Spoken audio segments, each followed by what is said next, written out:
Is this because of the duck thing? Maybe. I've not taken this hoodie off in a month and a half. And then when you're done, you feel the most shamed ever. There we go. Always professional.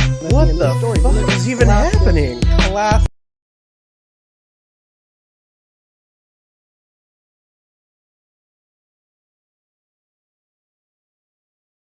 Is this because of the duck thing? Maybe. I've not taken this hoodie off in a month and a half. And then when you're done, you feel the most shamed ever. There we go. Always professional. What the fuck is even happening? Classic sort of story. It came out to high critical acclaim, and it's Pokemon Snap. If you press the tape, it goes. Like, what is going Buddy, on? I was on edibles. Not a pornography. This is a podcast. And you got the name wrong again. I like your duck shirt. Thanks. It's a duck. Two dads in a podcast. I choose you. It is not a duck today. It's not a duck. It is a Porygon. What about Psyduck? Could have been a Psyduck. Well, not in this generation. Oh, that's true. Are there ducks in this generation? What's the closest thing to a duck in Gen 4? The Magmortar kind of has a duck bill. That's fair. We'll go with that. Yep, the Magma Pokemon is officially now a headcanon duck. You know what? Probably Piplup. Piplup would probably be the closest duck. Anyway, guys, we're talking Gen 4 Penguin. Pokemon. If you haven't Can't guessed. you tell? Yeah. I just went to GameStop today and pre-ordered the Pokemon Legends Arceus. Excited for that game. That's coming out in January. And then next month, this month, depending on when you're listening to this, on the 19th, I believe, is the Diamond Pearl remakes, which I'm excited about. So this is the fourth generation we've done. Gen 1, self-explanatory. Gen 2, obviously our personal favorite. Gen 3, we thought were terribly underrated games. And now we're at Gen 4, which since the inception is probably one of the largest drops that they made as far as like heavy hitting Pokemon go. And really cool, intricate plot lines. Well, not just that, we were discussing this a little bit earlier. Gen 4 is kind of your evolution generation. There are a crazy amount of Pokemon that are either brand new evolutions of previous Pokemon or pre-evolutions of existing Pokemon. So, like, you have probably almost half, at least 1/3 of all of the Pokemon that they released to Gen 4, which I think was 107 Pokemon. Like, more than a third of those are evolutions or pre-evolutions of existing Pokemon. Like, it's crazy. It's one of the, like, when they released the third installment the next year, it added to the storyline even more, and it got more in depth. It was super crazy cool. Platinum is my second favorite game after Silver. And I didn't buy the Diamond or Pearl when it came out. I waited till the Platinum came out, and I got that. But I mean, it's super cool. So I mean, we might as well jump into picking our party of 6. Our party of 6. So I started my party off. My number 6 is Rotom. Cool. I love having it's the little electric guy. Pokédex. Yep, the Pokédex in the new series and stuff. I love having a single Pokemon that fits so many different roles in the group. So depending on what device it possesses. Yep. you have Rotom, you have Fan, Frost, Heat, Mow, and Wash. So you have your just electric Ghost, I believe it is, and then it goes to electric flying, electric ice, electric fire, electric grass, and electric water, which was a really cool it's a really good combo. Gadget Pokemon. Its stats were never all that impressive, but it was so unique, and they did a lot of unique stuff in this game. Mostly what really it was in there for, in depth. Like I said, it was to kind of fit multiple roles throughout. Yeah. You know, I wasn't trying to use it as, you know, a sweeper or anything. It was kind of there just as a, you know, oh man, I don't have this typing in my party at the moment. Yeah, like I said, real gadget. Yep. Type. And the cool thing with, like, in this generation specifically, they really got in depth with the dual typing Pokemon, where they accidentally broke a few of them to where, you know, a couple of the Pokemon really didn't have any weaknesses, but they were strong against everything. Yep. So my first pick is Porygon Z. Again, oh nice, nice. I like stats the Porygon. are pretty decent on him. Yeah, it's the first Porygon that was kind of useful in battle, and not only that, but it was a mistake. That Pokemon was made. It didn't come out the way they intended it to. They came out as a mistake, and it's sort of an accident. And that's kind of what I like. You know, broken toy, man. And he's got them crazy eyes. He's supposed to Porygon be able Z to, and I have that in common. He's supposed to be able to, like, go to the alien dimensions and stuff, like not just trying to go to outer space like the one his predecessors, but go to alien dimensions. We haven't even gone to different human dimensions in this game, and now they want to go to alien ones. So like it wasn't until, like, what was it, Sun and Moon, that we started getting like the weird alien shit going on. Right. So, and even in this game, in Diamond and Pearl, you didn't have dimensional talk until Platinum came out. And so it's kind of like some foreshadowing that they did there. I like it. Yeah, I like that. I like how every Pokedex entry for it also talks about, like, it did not work as planned. There might have been an error. Like, Porygon Z is just a fuck up entirely, and I love it. Well, my number 5. And honestly, it's an early Pokemon that I picked up because I thought it looked cute, and then its final evolution looked really cool, and it's Luxray. Yeah. And one of the more iconic from this series. And, you know, evolved from Shinx, and then it went to Luxio, and then Luxray. And it's one of the cooler shinies, too, that I like, because, you know, it goes from the blue to the yellow. Coloration that, like, yellow and black is just really iconic, especially for, you know, a lightning type Pokemon, an electric type Pokemon. So I don't know. I really like it. Its Pokedex entry is pretty freaking sweet. It has eyes that can see through anything. X-ray vision much? Yo.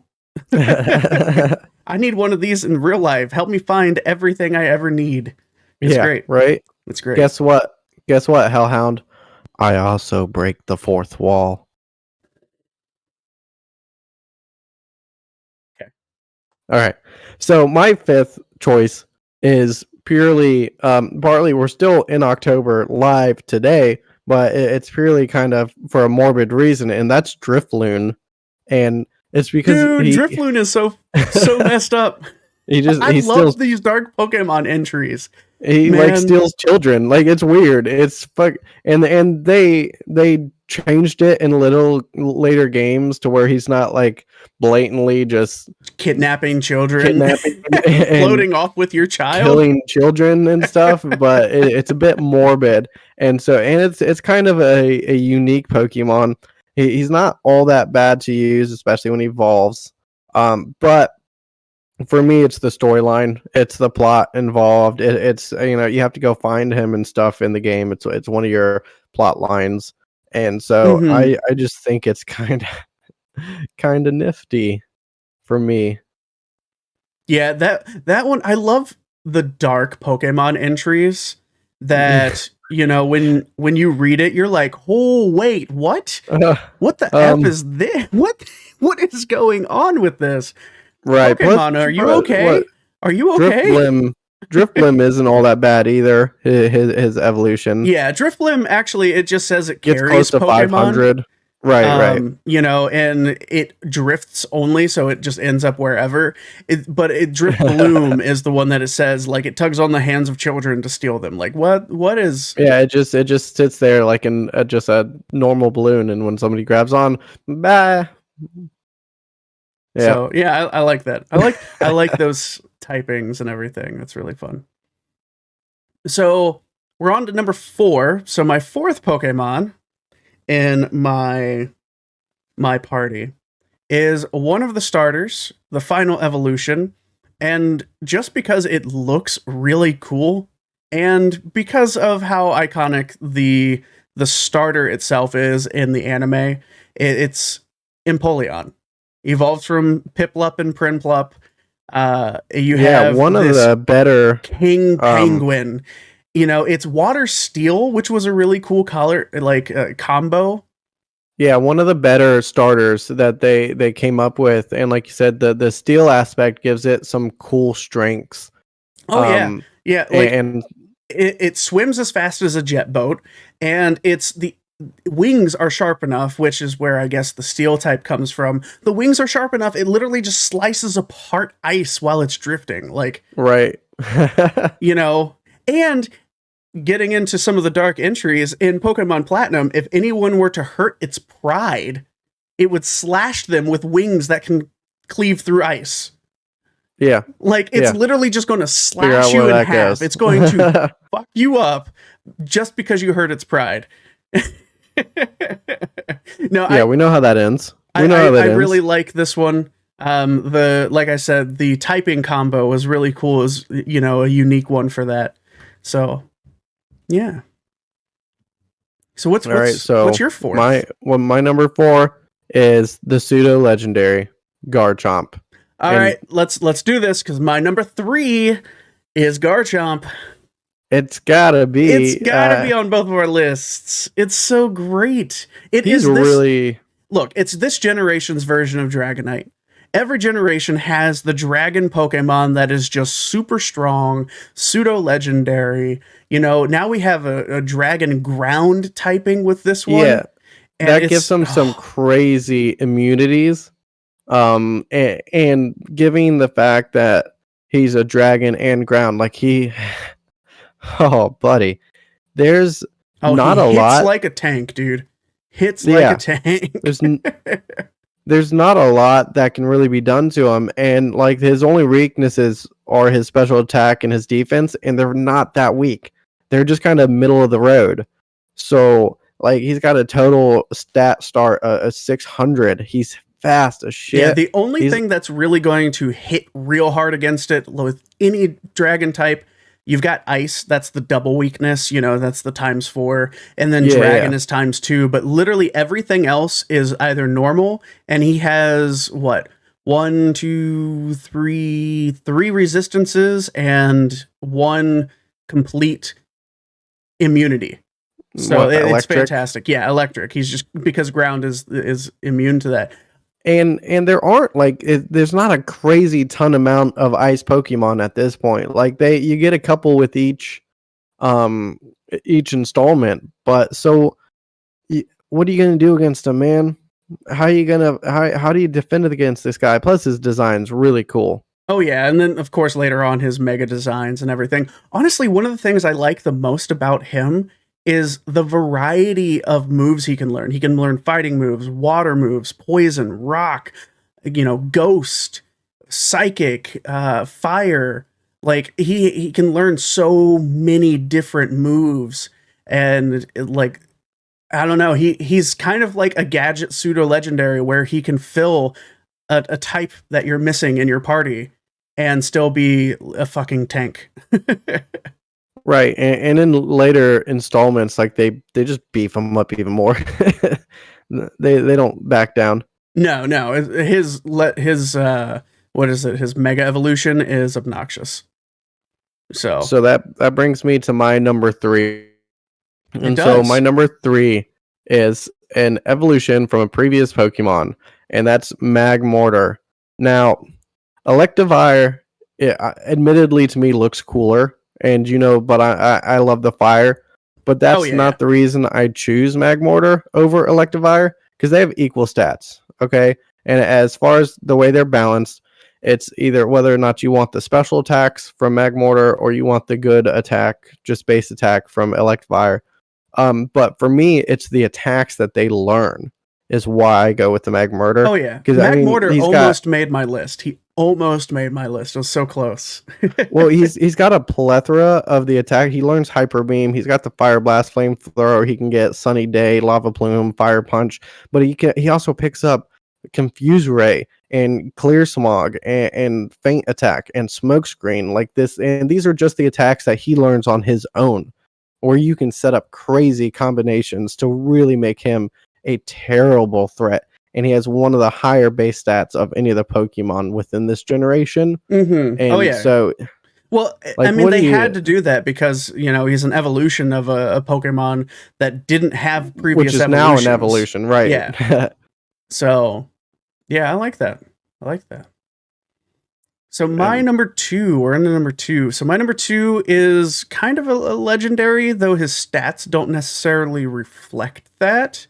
Yeah. And I picked him because he's just a really cool looking Pokemon. There's a whole movie about him, and it's a Darkrai. I love Darkrai. Pure dark type. You know, completely just pure dark. And, you know, when you get down into the Pokemon it is, he seems dark, he seems scary, he seems evil, but he's not really. He just wants to be left alone. And I feel that on a personal level, man. You know, I love this generation. I mean, for obvious reasons. Like the Platinum the Pokedex entry literally just says to protect itself, it afflicts those around it with nightmares. However, it means no harm. So it's not trying to hurt people, but it's going to make you see some fucked up shit to get you away from it. Look, and this generation is all about some dark, fucked up stories. And also a few redemption stories. I mean, you talked to me earlier about Miss Magius, where Mischievous was all about fucking with people horribly and possibly killing some people. and I love these Pokédex entries, man. I love Miss Magius is more helpful, a little less like it's more a much more mature version. But then you have the that one ice type Pokemon that's just a woman whose heart was broken and her soul got trapped into an icicle. Frostglass. Froglass. You okay there, buddy? I broke for a second. I got a power. Do you need a reset? Have you turned it on? Or have you turned it off and then back on again? I did a Control-Alt-Delete. We're good. Oh, okay. So my second... Frostlass is what you were trying to get to. Yes. My second, however, is a Togekiss. Oh, now, nice. Okay. Even stronger base stats than the Magmortar. And finally, Togepi has an evolution that is actually fucking useful to use. This is one of the strongest fairy types in the game. It's true. Fairy flying, and its design is pretty cool looking too. I do really like the whole, like, you know, it turned in from an egg and now it's a bird, like a true bird. Yeah. You know, I do enjoy that. And it's so sweet. It's just a pretty sweet little Pokemon. Yeah, and at this time in the game, the fairy type is pretty badass. It's fairly new. It doesn't have a whole lot of weakness to it, and it's strong against some. Well, fairy, Pokemon. I don't think actually was a thing in Gen 4. It was normal flying in Gen 4. It became fairy flying later on. It became the first fairy style Pokemon, didn't it? No, Gen 4 was normal flying. I'm not saying in Gen 4. When it became fairy, it was the first one to become fairy. Sylveon, there were a few different ones, but anyway, getting back into it normal flying? Am I crazy? It is normal flying in Gen 4. Still now? No, it's fairy flying now.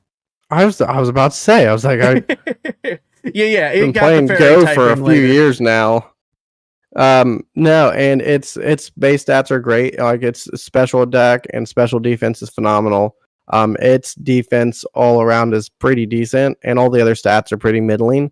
But it's fucking useful, man. Well, and it's another one too, and one that kind of throws you off. It's another one that learns so many different types of moves. It can learn Solar Beam, which is grass type. It's got Focus Punch, which is fighting type. It learns such a variety, so it is so useful everywhere, no matter where you're at in the game. Is our number one the same?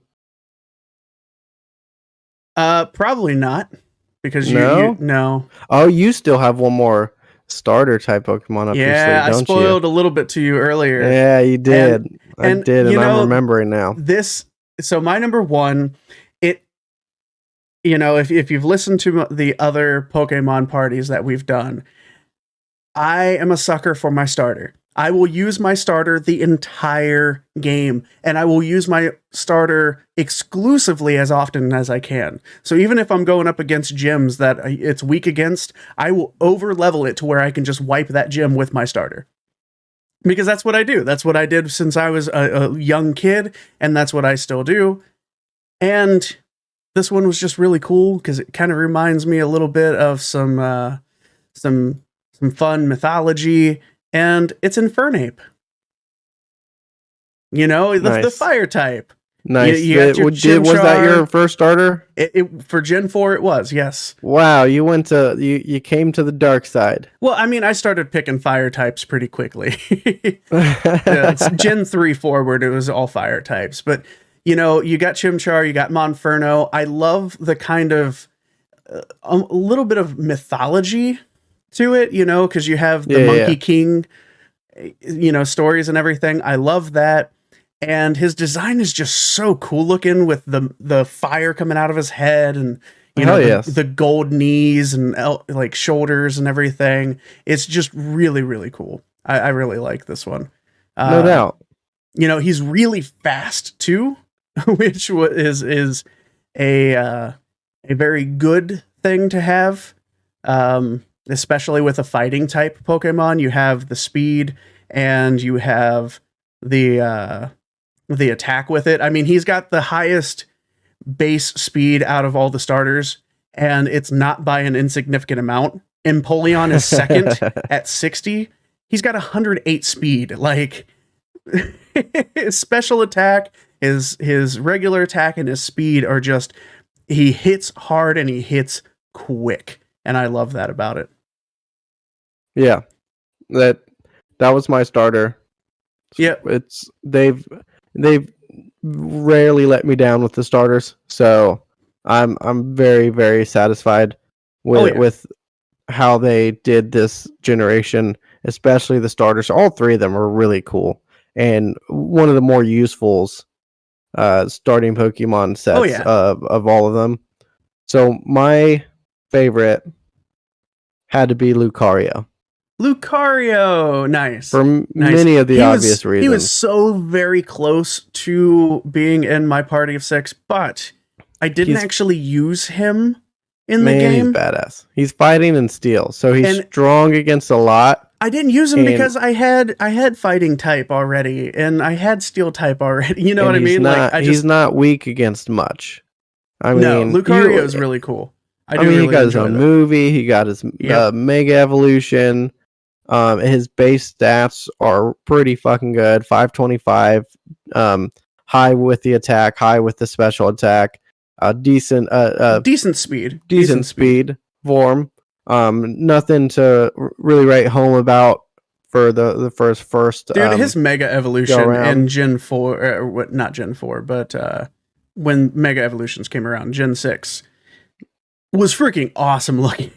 That's still one of my favorite like Mega Evolution designs, with the whole like red mixed in with the blue and the kind of cream yellow color. Yeah, and he's just one of the most iconic Pokemon today. I mean, it's hard to create an iconic Pokemon when you're throwing out 100 or so every gen, and to get one that hits so iconically, Lucario did that. And he's so iconic. He's in Super Smash Brothers, man. Yep. He's a playable character. They brought him to Smash Brothers, and he was Ash's, in the anime, his first Mega Evolution. So you've got this just really cool, iconic background to the character, to the Pokemon, including being an actual useful Pokemon on top of it. So that's it. That's our 6 party of 6. Might not be the one I use for battle. Definitely not the one I use for battle. Mine's not quite what I would use for battle either, but I mean that's because my number 1 is the only Pokemon I use for battle. I'm not winning any competitions. Cool as fuck generation, especially when you introduce all the different like legendary lores and the guardians of the lakes and stuff and waters. Yeah, and I really enjoy Arceus being the god, the creator of all the world. I'm excited for that game to come out. I'm excited for that. Cool. Honestly, I am legitimately excited to play the remakes as well. Eventually, when I get them, I'm not sure when I will, but I will get them eventually. I know I'm getting Pokemon Legends. I pre-ordered that. I'm gonna pick it up. That's in January. one I'm for sure. Like I have to have that game. It's a brand new game. It's not a remake, and they're changing and adding so much. And I'm excited for it. I feel like that's gonna be special, for real. So that's our show for. So if you've got a Pokemon that you really enjoy that we missed on one of our lists, or you have your party of 6 you want to let us know, hit us up on Facebook, hit us up on Twitter. Make sure you follow us for updates on there. Instagram. You can comment on our YouTube videos. You can email us at 2dap2020@gmail.com. Next did you time. say? Sorry.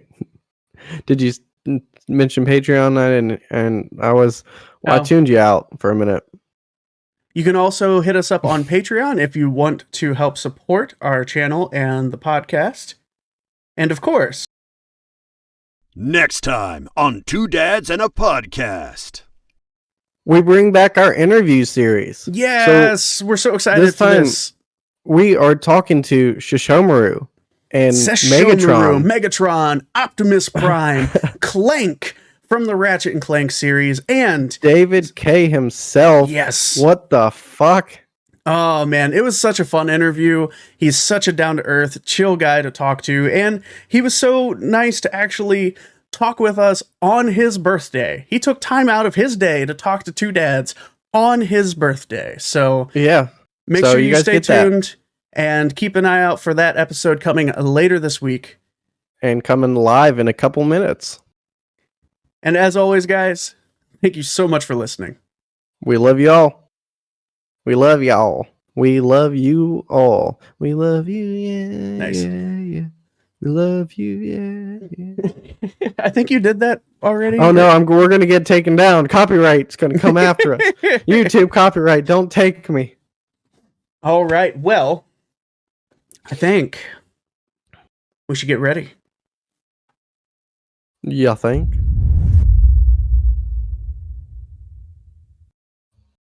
I'm ready when you are.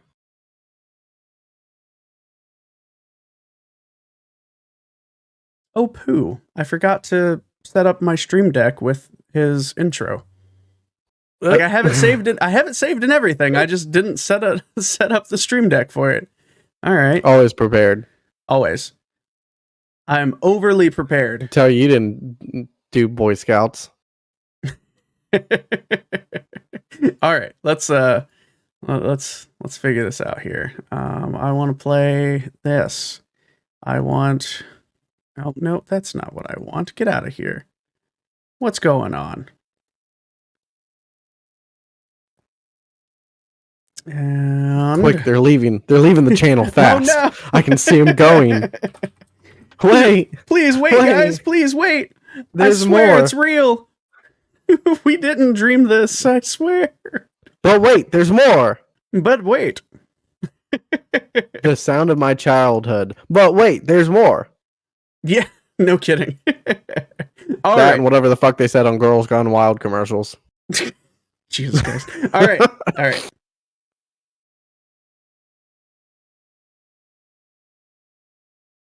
You are listening to 2 Dads and a Podcast. Yes, excellent. Don't forget me. Can I do one too? After all, I'm always second in command.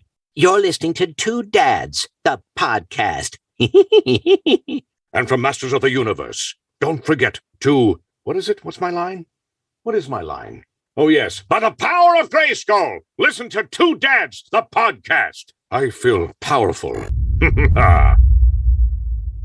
Welcome to another episode of Two Dads and a Podcast interview series. Ba-bam. We're excited about this one. This one was a lot of fun. Like we said in the previous episode, he took time out of his own birthday to sit down and chat with us, to give this interview to us. The only gift we had was our presence. That's right. And he was happy with that. And, you know, so I was looking in, of course, he's voiced so many characters. You know, of course, if you're listening, we're talking about David Kaye. Yeah. But he's done so many voices. He's done Megatron. He's done Clank. He's done Sesshōmaru. But one thing I was looking up that blew my mind, that I feel like I let everybody down, is if you've watched TV at all in the last, I don't know, 2 decades, you've heard his voice. He is the movie trailer man. Well, he's not the only one. No, but he's one of the more iconic ones. I was watching through some of his clips, and I was like, oh my God, how did I miss this before we interviewed him? I have let everybody down because we missed the chance to get the coming soon to an ear near you. Like, just, Anyway, I'm sure you're going to cut all that from the final. That's fine. No, I'm leaving you in. What would Kyle A. Bear say? Next time, if we just cut him out of our weekly rituals. He doesn't even realize we exist anymore, man. But anyway, I thought he was just still in his closet waiting for us to call back. But anyway, guys, we are so happy to share this with you. And here it is, the interview with David Kaye. Hey there, David. Can you see me? You can't see me? I cannot see you. I can hear you. Hello. Oh, there you are. Hey. Ooh. Oh, it's there. Okay, good. There you are. I like your setup. It's a brand new setup. The old place was really cool. Eventually, I'll get a room outside there in a little building. But right now, we moved to Ventura County, and so we're in the second. So it's oh, nice. Decent little office space. It's a great temporary location. Let's put it that way. All right. Oh. So are we recording already, or we are. Yeah. Let me get my toy. Right. Oh, cool. What is that one? Oh, I like it. The desk. Ratchet and Clank is on the desk too. It's over there. Nice. Love that one. So do you play a lot of video games yourself, or mostly just the voice work on them? Used to, but mostly the voice work now, just because, for me to. I mean, I know some people are totally into it, and have time. I don't. Like when I'm done with my day, I'm usually watching, trying to catch up on binge watching something.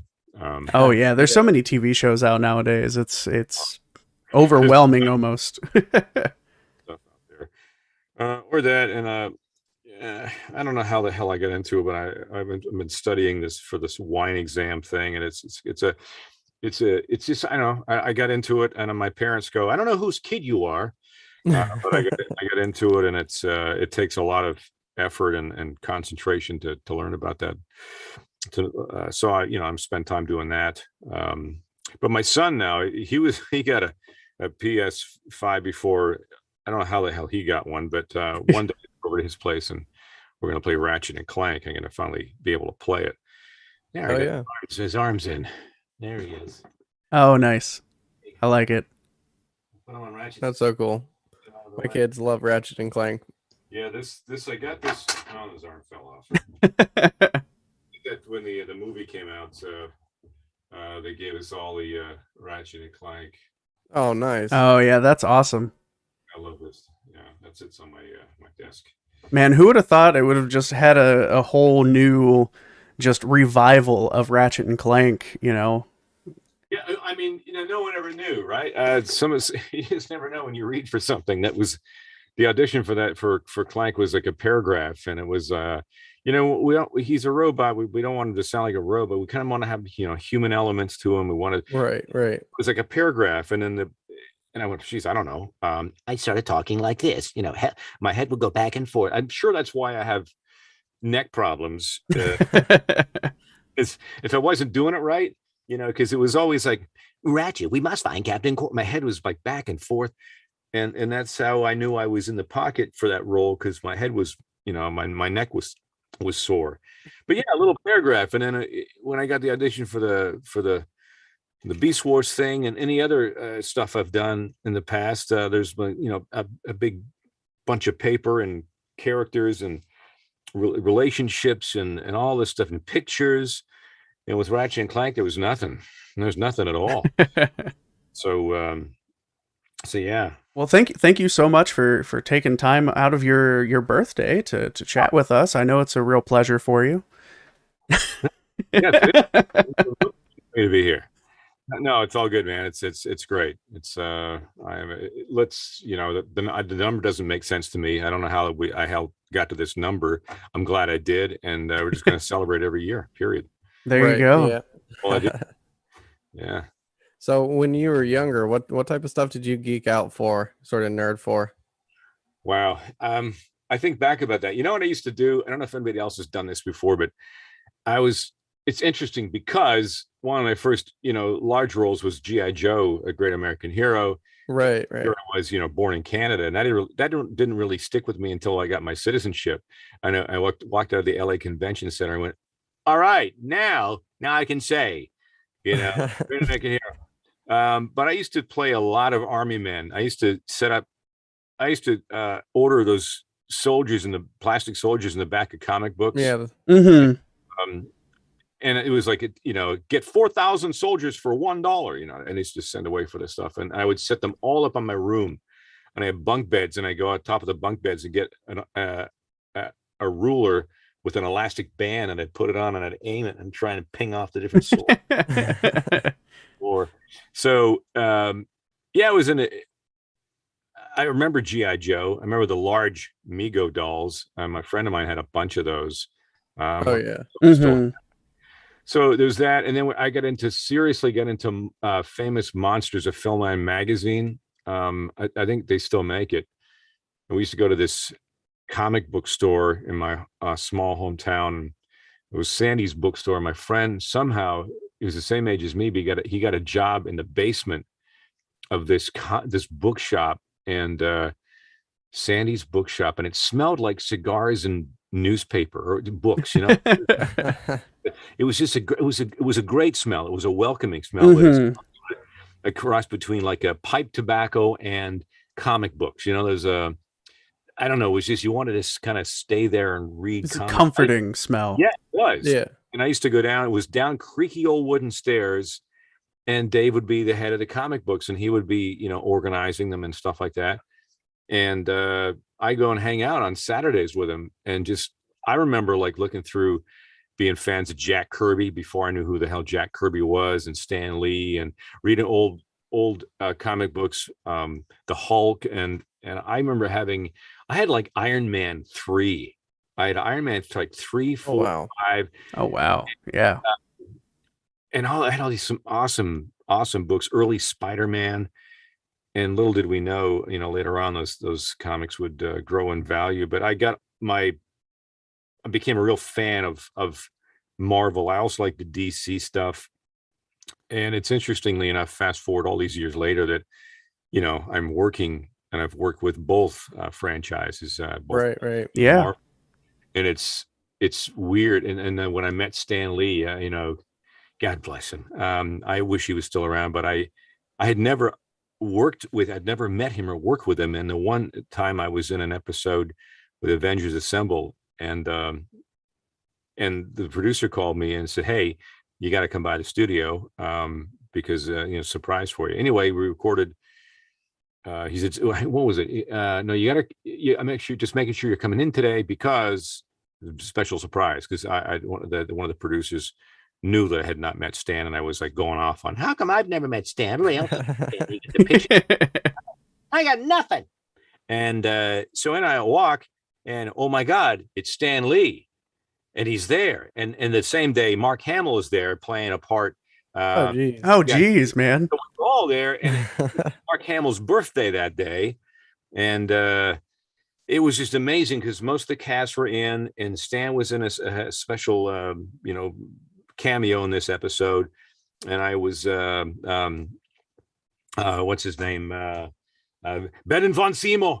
I had to all listen. It was all listening, blah blah blah, and Mark Hamill was another one of my henchmen, and Stan had a part, and they recorded Stan first because he had to go, of course, but he wanted to hang. Right. Oh yeah. His font, the font on the stands we walk in it's that big.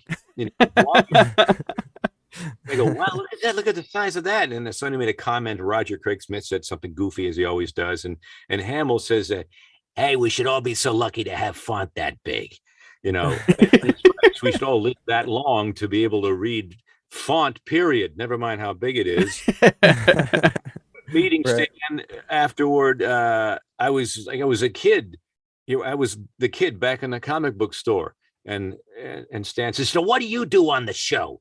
I said, oh, I play Baron von Zemo, and I was Jarvis. He said, Baron von Zemo, give me a little Baron von Zemo. So, oh my God, I'm on the spot. I said, and I'm going to die a horrible death, Mr. Stan Lee. I don't know what I said, the whole good, very good, yes. And it was just, to me, it was your heart's racing, and if the first thing you think is, oh my God, I hope I'm doing a good job for Stan Lee, and he'd left, and we all got back to the second half of the show recording, and Mark Hamill's birthday brought some cake in from Mark, and I'm sitting there thinking, I remember as a kid in the comic book store and Stan Lee and blah blah blah, and I also remember in 1977 going to see Star Wars in the local theater, and I'm in the room with these two people who are legends, and so. Yeah, I've had moments like that throughout my career, and continue to do so. But that was really special. So me being a comic book geek and meeting those guys, in particular Mr. Lee, was pretty damn special. Oh, no doubt. Oh yeah. Oh yeah. I'm still collecting those comic books. I got the X-Men and the DC, the new Robin comics. Yeah, the really new good Robin comics are nowadays. really good. They're great.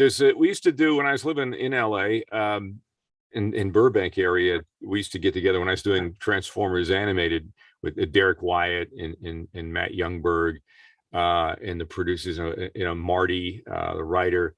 Yeah. All of us, we would get together once in a while, and we would hit New Comic Book Day at the House of Secrets in Burbank. We'd meet for lunch at the Talleyrand. It's been around forever. And in particular, we'd always have our Thanksgiving, and that would be the day before. There'll be on the Wednesday, and we'd all meet up at lunch and they were famous for their all year. They'd have the turkey, turkey and mash and cranberry sauce, and then Nice. pumpkin pie, and it was the gravy on it. It's old school, but we would always go and have like our Thanksgiving, and then we walk down the street to House of Secrets, which is an amazing comic book store in Burbank, and we'd buy new issue, buy a whole bunch of stuff, and you'd see all kinds of people in there doing the same thing.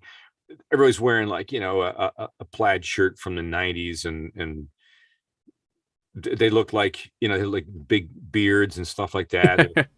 And Matt or somebody will always say, hey, see that over, that's so-and-so, that they're working on the brand new Marvel film, or he's a head writer for, and they're all kids, right? To me, they're kids. And so it was just a really special time. We still do that once in a while, and I'm kind of hoping to get the band back together again to do our Thanksgiving this year, because we can now. Last year was so depressing. Oh yeah. This year we can we can do that with a fair amount of with a fair amount of that we might not get sick this time. So Well, we're going to try and do that again this year. you probably can't walk into a comic store without throwing a stone and hitting either a comic book or a manga that you voiced in. It's kind of weird. But I'm a fan, just like anyone. And that's so cool. The thing is, all the other people in that comic book store are also either they're animators, they're writers, because you keep forgetting. I keep forgetting. You're in LA, you're in Hollywood, and everyone's sort of there. They're right. They're doing this stuff. They're getting their information. Who's right. Ratatouille, the famous comedian? He's so funny. I'm just blanking his name. He's the comedian. He's in everything. Patton Oswalt. Yes, Patton. Oswalt. Yeah. Patton Oswalt is there all the time, and I remember seeing Patton a couple of times. Just I wouldn't bother him that, but there was a restaurant he used to eat at, and we used to go to all the time when my kids were in school in Burbank. And he used to leave stacks of comics. He would come into this restaurant. I got to know the owner. He goes, yeah, Patton comes in all the time. He reads them and just like, here, man, he leaves them for other people. So that's awesome. If you want to take some home. So I remember grabbing like a few stacks once in a while that Patton had just left there because he already read through them. So he'd go and have coffee and have lunch, and he'd read his comic books, and he does that, apparently. Nice. So it's kind of neat. So as a big fan of comics, I'm sure you've thought about this at some point in your life. If you could have a superpower, what would your superpower be? Oh, I know. To turn back time. Turn back time. But I would still know what I know now, but I would be younger knowing what I know now. That would be very powerful. That would be extremely powerful, wouldn't it? Oh yeah. Oh yeah. No doubt. That's Eye of Agamotto level stuff going on there. Doctor Strange. Absolutely. And there you go. But I think that'd be kind of cool to turn back time. I think it's one of the reasons why I kind of dig wine so much in the old stuff, because you open something from your birth year. Like I said, I was born in 64, so there's a couple bottles of something we had from Napa, and it's surprisingly really good. So you open that bottle and you're thinking, well, those grapes, when I was born, those grapes are coming in off the vine. And it's farming, right? It's hard ass work. But get down to it, take all the romance out of it. It's hard work.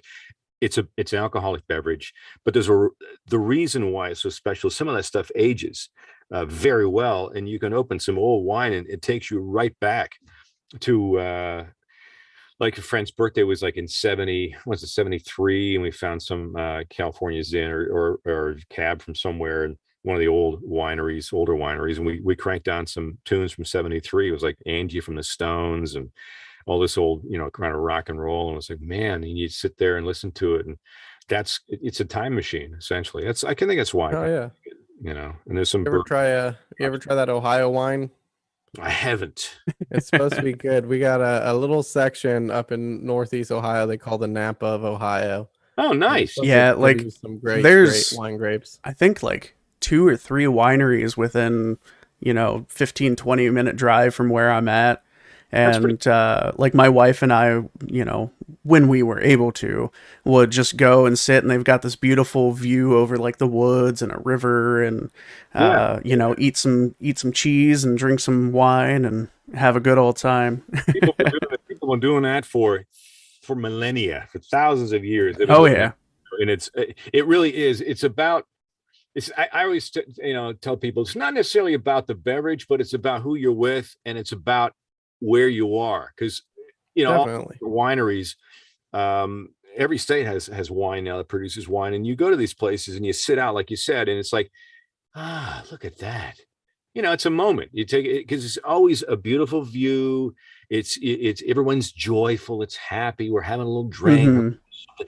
It's about joy. There's so many things that are just so shitty these days. It's one of those things you go. You sit there and somebody pours you a go, this is from the so-and-so, and you're like, okay. And you sit looking around going, look at this. And you forget, this is beautiful. And you forget, you take a moment to forget all the crap, and you take, you step off for a second and just admire that. Look at that.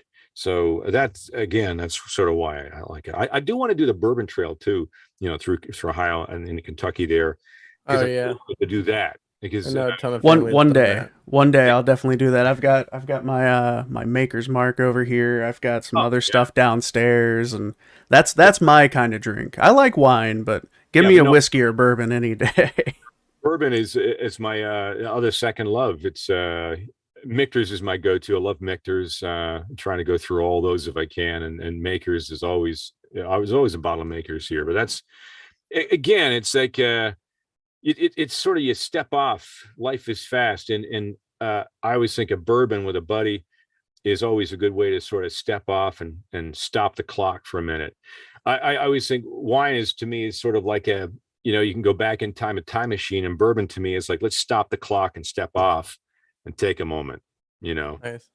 So that's I kind of dig it all, man. It's fun, but that's sort of what I nerd out to these days when I'm not doing VO. But I this is what I love, like being in front of this microphone and doing characters and working on shows and whatever. It's just I still ache every morning to get up and do it again. Nice. I like that. Well, you brought up the Stones and music and stuff. What is some of your favorite type of music? What do you like to rock out to? I'm all over the map. I really could be in the mood. Cool. Like my high school days were the 80s, so there's always some 80s going on, and my daughter's kind of cool because they love the 80s, and my son's into into techno and stuff, and it's a lot of fun because I went through all these phases, and I like it all. I go through everything from classical to AC/DC to blues to jazz. Oh yeah. All right. We got something in common there. Oh yeah. We're both the same way. We were in our high school jazz band, so we played that and the orchestra. And I was in the jazz band. Nice. What'd you play? What did you play? I played bass guitar. I played trombone, a little bit of trumpet way back. That's kind of all over the place, but I was the guy who just hit things. I was the drummer. Yeah. That's my dad's claim to fame in his town. He was their group was one of the first rock bands in my hometown in a little place called Peterborough, Ontario, Canada, and they have a star on the Walk of Fame because his group, the Sonics, they call it. I guess think of the Sonics, and there was an original one, the famous one, but they were the Sonics in Peterborough, and they were the first rock band in our town back in the day. Oh, nice. So they weren't the will have love will travel Sonics. They were the other. No, they were the lesser known Sonics. That's cool though. I mean, I know like with my rock band, my son's my biggest fan, and all 10 of them are great fans, but it's great. My mom is tone deaf. Every time she starts to sing or humming, mom, no. I can relate there. Family's got this. Yeah. Oh man, that's good stuff. So kind of going back to, stepping off and kind of escaping, the crazy life we have. If you could actually get teleported, if you could get, be in any one universe, whether it's cartoons or movies, books, what would you want to, where would you want to be? Oh gosh. I always dug Star Trek. I always love that. I love science fiction. To be able to one day, travel to different worlds was always kind of big with me. I like to think somewhere out there there's another civilization. I'm sure we can't be it in this entire vast.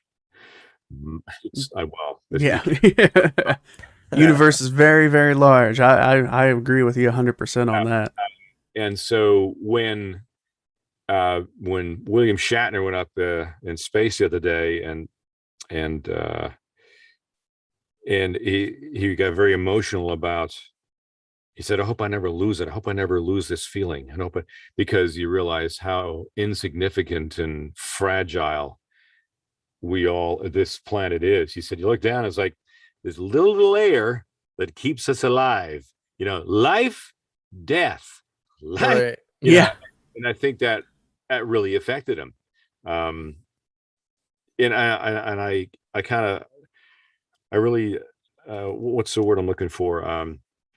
I empathize with that. I could feel that, the emotion, and it must be just incredible just to be able to look down and go, oh boy, that little layer, and it's crazy, and humanity, and how the things we've invented, it's all been on this blue planet, and out there, nothing, death, life, and I thought that was really profound, what he said when he landed back on the ground.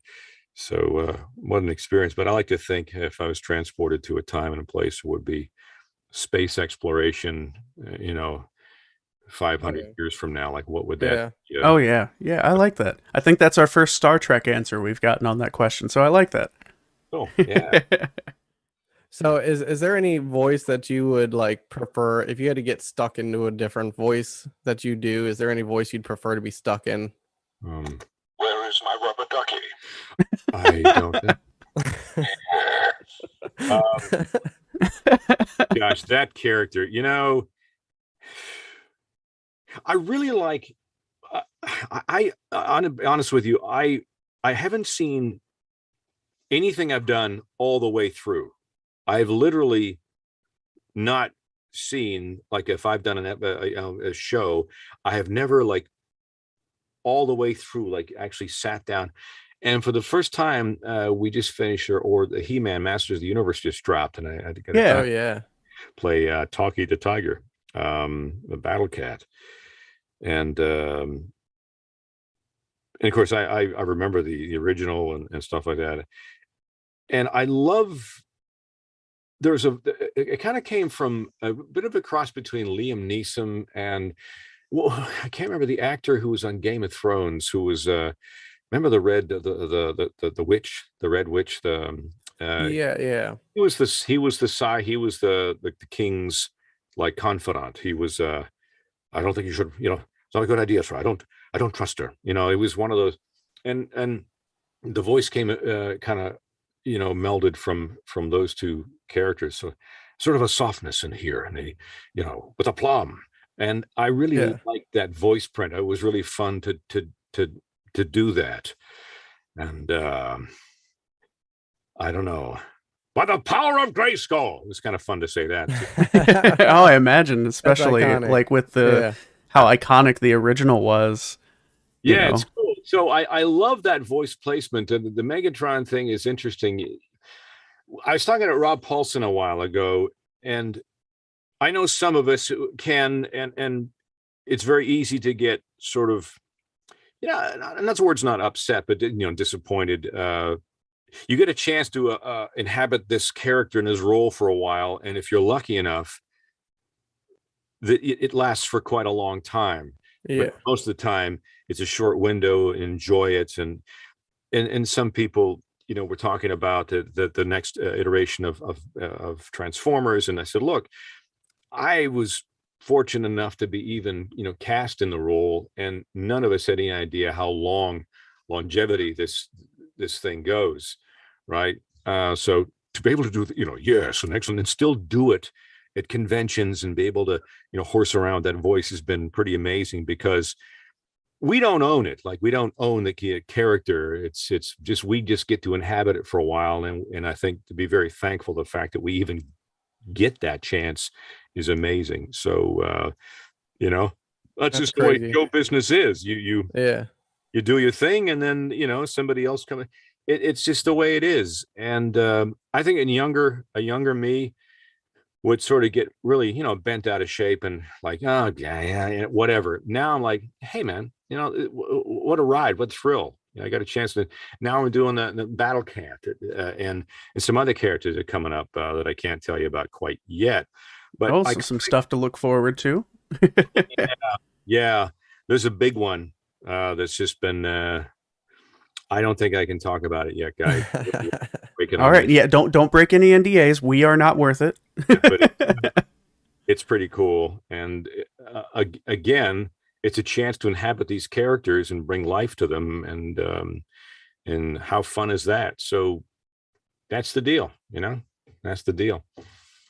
I like it. And That makes sense. That makes sense. Yeah. It's crazy. You get to revisit so often. I mean, who knew like Inuyasha? They'd be bringing it back into after that 20 years. You know. Yeah, the toy's still in here. I got some toys here in the new house. I still have, the Optimus Primes, the animated, and that was fun to do. Transform and roll out, basically my own voice. Who's with me? Nice. And Inuyasha is they brought him back. Sesshōmaru, Yeah. So now it's Yashime and Seshi's. I got a chance to wear the fur robe again. And right. Cool. Yeah. Like, I mean, how long has that been? And when did we start that? Oh man, Inuyasha was what? Late 90s? Yeah, I think so. Yeah, this says in the back of this, coming to the PlayStation 2, November 2004. Oh man. I think we were about to start high school then. Yeah. Yep. What the hell was I doing 2004? I guess I was doing this. Yeah, voicing Sesshōmaru. I'm still in Vancouver. I didn't leave to come down here to 2007, so I'm still doing that. Yeah, man, it's crazy. But I got toys. We went through some toys, man. You'd fall over. My booking agent, he came over, and him and Nori came over, and from Celeb Works. They're my booking agents, and before we moved out of LA, we had a ball. We went through. I sold them a bunch of stuff, and I'm going to probably part with a lot of it and sell it and get rid of it. Some pretty cool toys, like crazy ass toys. Like I got Welcome Back Cotter dolls all in the box. I get Oh wow, Space 1999. I got the 2 leads in the box. I got Wonder Woman's. I think I bought them on eBay. I got the whole cast, aside from maybe a couple of them. The original Wonder Woman dolls, when Linda Carter was Wonder Woman, and they're all Migos. They're I don't know what they're worth, but there's some pretty cool stuff. Oh yeah. See, I'm a bit of a collector. I'm sure you saw behind me, some statues and all the Funko Pops and stuff, and so like you said you're going to get possibly sell some of them. Is there anything like you collect that you absolutely could never get rid of? Oh, that's a good one. Geez, I don't know. Well, when I still have the old train set my dad had when he was a kid. I could never get rid of that. Oh, wow. I have some sports cards. I mean, growing up in Canada, when you're born in that country, it's spliced into your DNA. There's a hockey gene.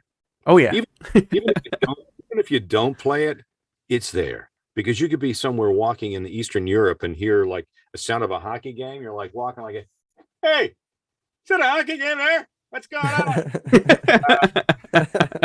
I've got a buddy who was born in Canada, and he's lived like all over the world, in Europe and in the US. And like that's one thing that has always followed him, just exactly how you described. I'm excited tonight because my buddy who does the LA Kings podcast wished me a happy birthday on Twitter. I went, that's pretty cool because I got to sit up above and do a couple of after games, some commentary on the podcast. And a few years ago, I've seen a couple of Stanley Cups, which is, if you're born in, Stanley Cup is sort of like that's the Super Bowl. it is when I've never seen, and the James Naismith and Super Bowl trophy comes out. I've never seen anybody react to a trophy the way they do the Stanley Cup. It's like into itself. I remember being there when the Kings won a couple times. The first time they won in 2012, and that thing comes out, and everybody's crying. Number one, like, oh my God,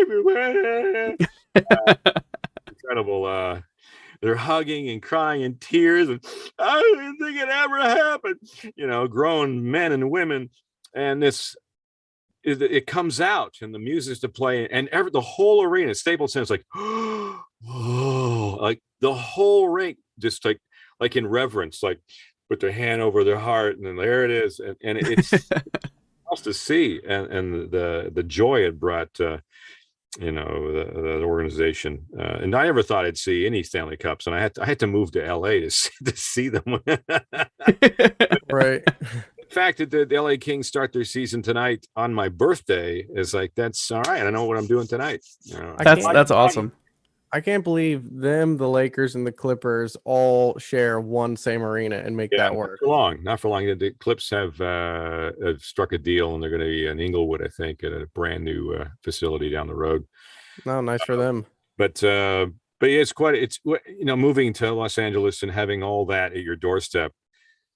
Even though I'm still 45 minutes out of the city, it's still right there. And with the Hollywood Bowl and the Greek Theater for music and all the venues and the sports things you can go to, this but now that I'm kind of middle-aged, I kind of like being out here where it only takes a few minutes to get anywhere, and when you get there's tons of parking. Kind of big, and the beach is 15 minutes that way. The mountain right there. I'm like, okay, this is I love the city, and I love the action, and I've always been a big city kind of person. But I kind of like looking out the back and seeing some agriculture, seeing some, a little quiet and reserved, and there's no choppers, 11:30 at night. What the hell? I remember I was so wound up the last few months. Who are they looking for? Is somebody is somebody in my backyard? Why are they hovering? Why every night is somebody stealing something at 11:30 just to piss me off? Is that? Oh my God. Come on, stop. So it's nice not to have that, to just go outside at night and go, listen to that, owls, and I go, oh, wow, what have I been doing all these years? You can see stars up in the sky. Look at that. And yeah, it's something about it. And as much as like I said, I'm a big city, and LA's great. And it's weird because New York is one of my favorite cities, it's like my drug. I go there, and it's like, okay, hit me. Here we go. Woo! You get on the airplane and you're exhausted because all your energy is living in the city. And I think that'd be kind of cool for a while, but just, when you get on the plane and come home, you're like, I'm done. Yeah. It's like you have a social meter, and the second you walk out of there, you realized it's been maxed out for days. Yeah. You're vibrating, literally vibrating. And we were set up last May.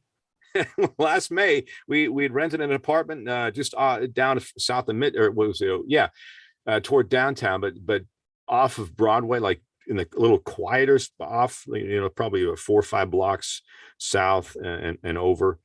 And we had rented an apartment. I said, okay, my agents were all happy. I was going to be in New York for the month. We're going to hit the restaurants and see a couple of shows, and bang, bang, boom. Yeah. And my wife's Sicilian, so we're going to hit Little Italy and do all this stuff. And we've been in New York a number of times, and we're going to live there for a minute. And then of course, the pandemic happened, and nobody was going anywhere. I still haven't been on an airplane yet after 2 years, and I used to go on an airplane every week because I really miss seeing you guys in person and doing the conventions and all this other stuff. And you realize how much you miss it when it goes away. And I can't wait to sort of get back out and doing that stuff again, because the whole reason I'm doing what I'm doing is because the fandom of these different shows and you guys, otherwise we don't exist. So it's great to go and meet in person and hang out and share a few laughs and maybe a drink or a conversation. That's where that's the real bonus of doing what I do. Oh yeah, You're right. So yeah, I dig that. I miss it.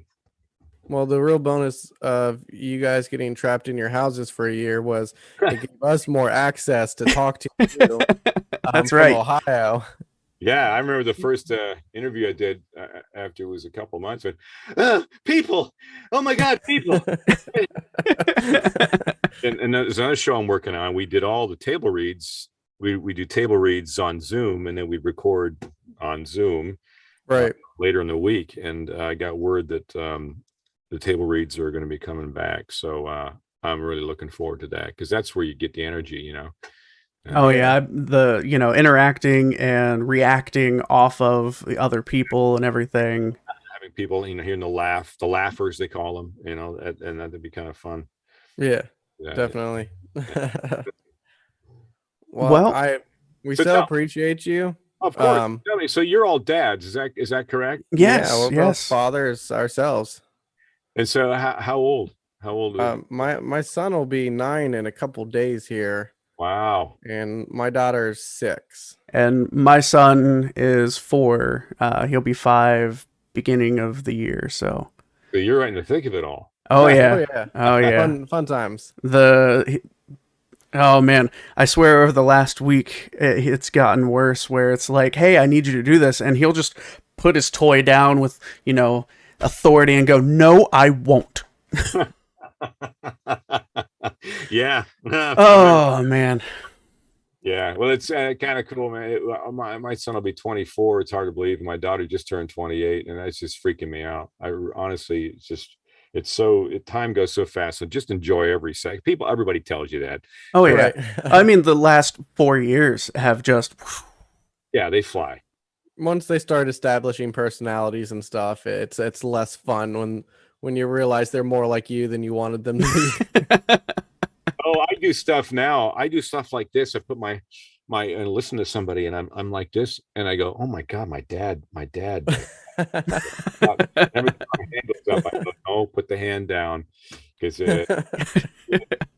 DNA is quite interesting, because there's a lot of things I'm starting to do now. When I watch my son walk away, he has the same gait as I do, and I can see Okay. our side of the family. It's the same. Yeah, it's crazy. Well, there, man. To kind of to end this on a fun note, we always have our guest do an intro at the end, because we'll cut it off and throw it at the beginning of the episode for it. And it's real simple. Just introduce yourself, who you are, maybe some characters and voices if you want to do them. And you are listening to Two Dads and a Podcast. Okay. You are listening to Two Dads and a Podcast. Yes. Excellent. Don't forget me. Can I do one too? After all, I'm always second in command. You're listening to Two Dads, the podcast. And from Masters of the Universe, don't forget to... What is it? What's my line? What is my line? Oh, yes. By the power of Grayskull, listen to Two Dads, the podcast.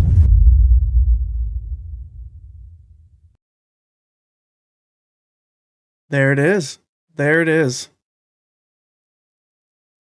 There, what is? Me. I'm David Kaye. David Kaye. Yes. Which, for the first time, we forgot to. We didn't chunk that off and throw it at the beginning. No. I left that on there on purpose. I played it at the beginning. Yeah. It was a fun way to end it. Have that little extra thing there. Man, he was such a down to earth, chill guy. Like Supremely talented. Like, oh my crazy. goodness. Incredibly talented. I mean, look up some of the stuff that he's done. My mind was blown as I was going through the list to create the collage of characters and stuff for him. His vocal range is absolutely crazy. Absolutely loved it. And yeah. Dude's just OG as fuck. Oh yeah. Yeah. Been doing this for a very long time. If you enjoyed that, though, you can go back. I mean, we've done a good 24 or more interviews so far, and we've got some more that we're working on, some more that's going to come out. So just check that out on our YouTube. Yep. Check out the interview series playlist on our YouTube. You can, if you have any questions about any of the interviews, if you want to talk a little bit about some of the characters, let us know. Facebook, Twitter, shoot us a follow on there, Instagram, comment on the YouTube videos, email us, 2dap2020@gmail.com. And if you want to see the extended, unedited, uncut interviews, check out our Patreon to help support us, and you get access to those as well. And you can also check out, we're kind of doing this new little series, our shorts, Cracking Packs. Yes, those, opening up some Pokemon cards and Magic cards on the YouTubes. And soon I'm going to start getting some other types of cards, Yu-Gi-Oh, what have you. We're going to go wild with it, have some fun, yeah, for sure. soon. I'm getting the 25th anniversary ultra premium special box. Yeah. Very doing an unpacking of that. So that'll be cool. So, and of course, guys. Right. Next time on Two Dads and a Podcast. So next time we are going to do a top 5.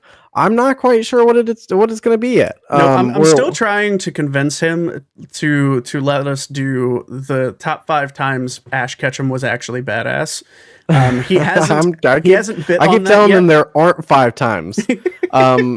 So if we want to change this to red, no. I'm thinking maybe anime related. Maybe we go to the animation movies. Maybe we go to the anime movies, series movies. You know, get a little Tree of Might in there from DBZ. I don't fucking know. Well, if you got it, and if any of the live viewers, live listeners, and everything have any suggestions before we record next Wednesday, let us know. Yep, I will gladly ignore all suggestions as usual. As is tradition. But there we have it, guys. Interview with David Kaye, and more fun stuff with the interview series coming up here in a couple weeks. Thank you guys so much for listening. We love you all. Yeah, ED, I actually, you must have missed my comment under the Two Dads account. I said we recorded it a couple weeks ago. What's High School DxD? Probably something you shouldn't watch in front of the kid.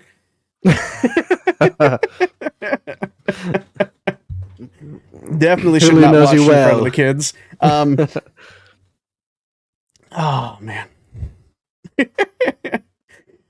Oh man, yeah, that dude, it still blows my mind. Check out Kill la Kill instead. That one's probably more their speed. I shouldn't give out recommendations.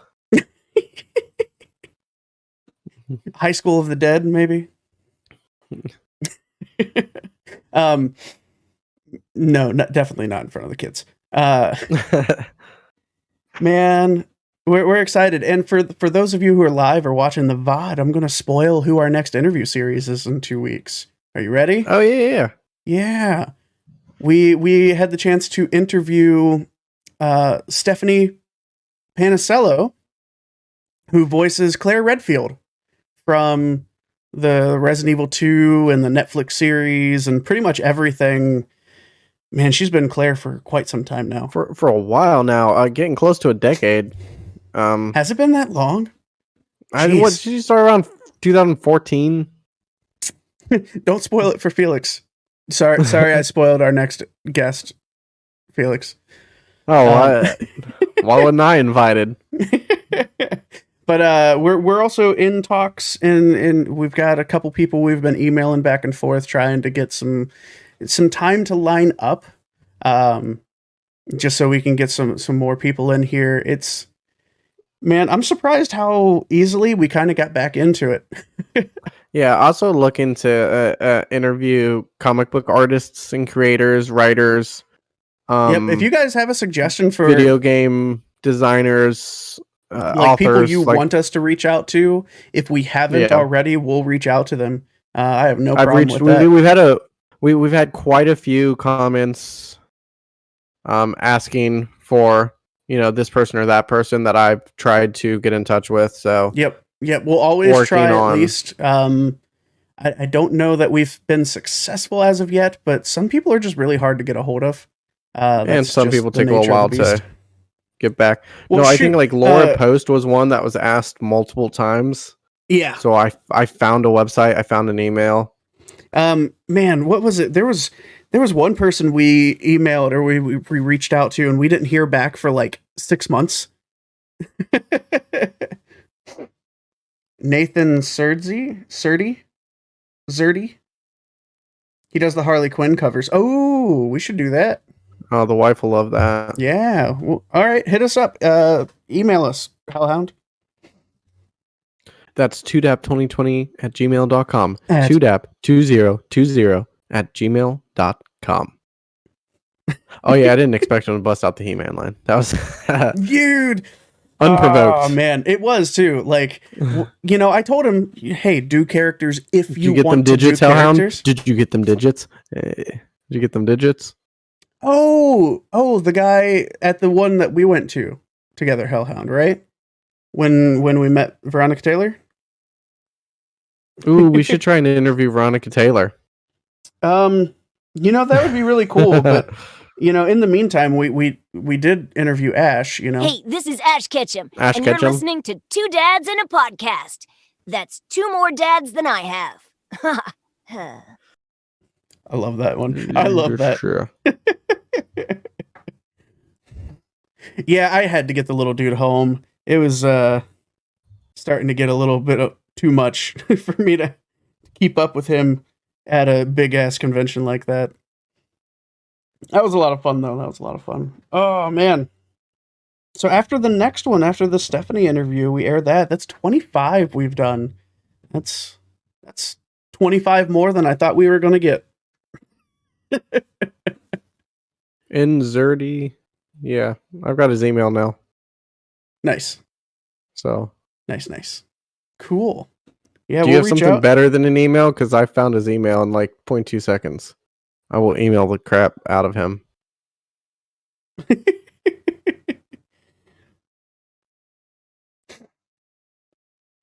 Oh, is there? Well, I know in January, at the end of January, there's an anime convention. Yeah. I don't know that we're going to be able to go. I really Tasha was really talking want about to. going. I really want to, but I don't think we'll have the funds She wants for to it. get back into it. So,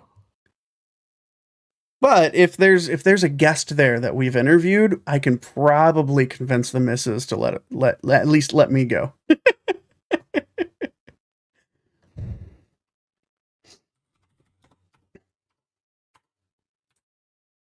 Let me look up and see who the guests are going to be if they have a guest list.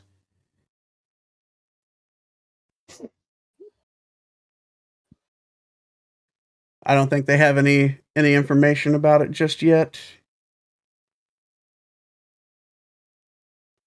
Panelist. okay, the Xerxes was emailed. There we go. Yeah, that'd be really cool. Special guests. Yeah, it just has OhioCon 21 guests, not 2022. Oh, so I know what Jason Marsden blew us off for. To do a virtual guest for the con last year or this year. This year? I don't know, man. We got a few I got to contact again. Yeah, I mean, there's a few like people 5 that, we kind of fell out of contact with. Unconfirmed. Yep. So we got to reach back out to Marsden. I just reached back out to someone today. We might try to start reaching out for where are they now? Yeah. Second round updates. See what we can do with that. That'll be a lot of fun. I've been trying to get Miles Garrett for over a year now. Been trying to get Miles Garrett. I've been trying to get Miles Garrett since about this time last year. Well, keep trying. You're failing. Got injured. He's got an email that I had found, but I don't know if it's active anymore or if it's actually his. I don't. No, it's attached to one of his accounts. Okay, and it's could be an old one though that he doesn't use anymore. Yeah, that's fair too. You know what we got to do? We got to go onto the darknet where all the people's stuff was like hacked and find the emails there. They don't use those anymore. Come on. Yeah, I guarantee these guys changed their shit like immediately. No, I'm just not ready to pay for that type of because there are sites where you can actual journalists and stuff use to get access to people's agents and stuff, and I'm not ready to go that length yet. No, and so some of that cost money and stuff, and And it until all costs money. until we get more patrons or some sort of income, our budget is zero. Well, technically, our budget is like $8.50 a month, thanks to Hellhound. So, thanks, Hellhound.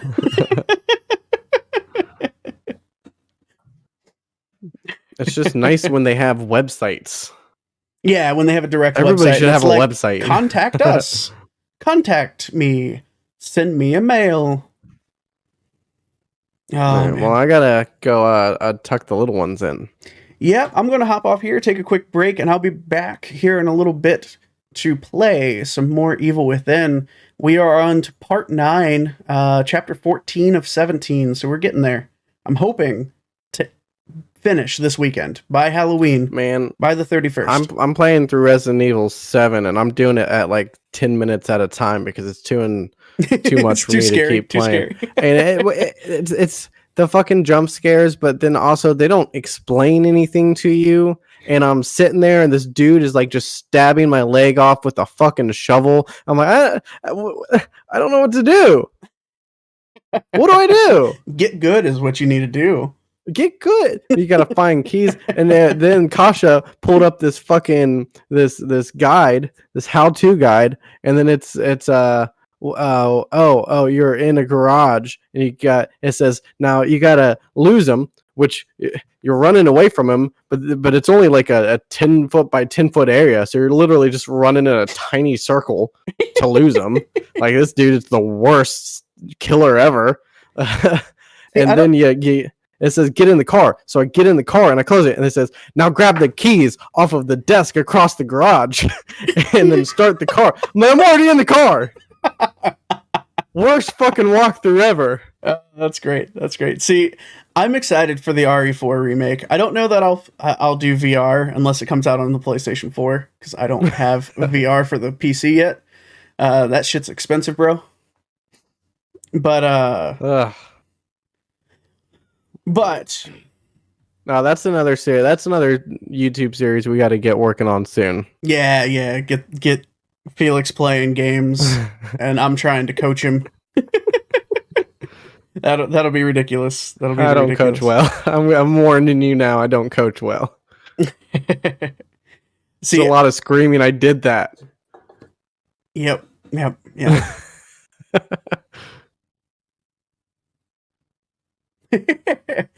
Edie, that's very true. And then you die, and you're like, yeah, I probably was supposed to just run there. Let's try this again.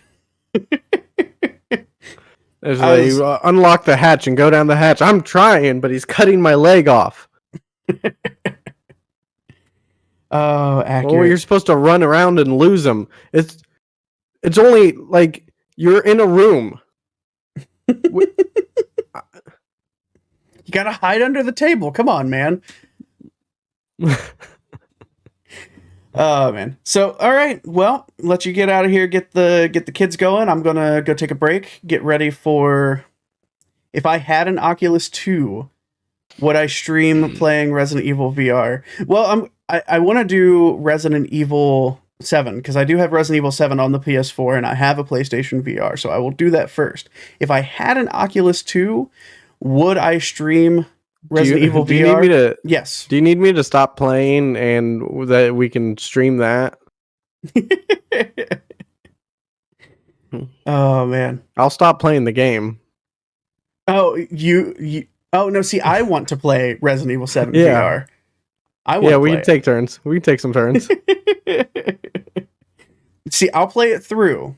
No. See, here's how bad it was. We got to the point where we got to go up the stairs.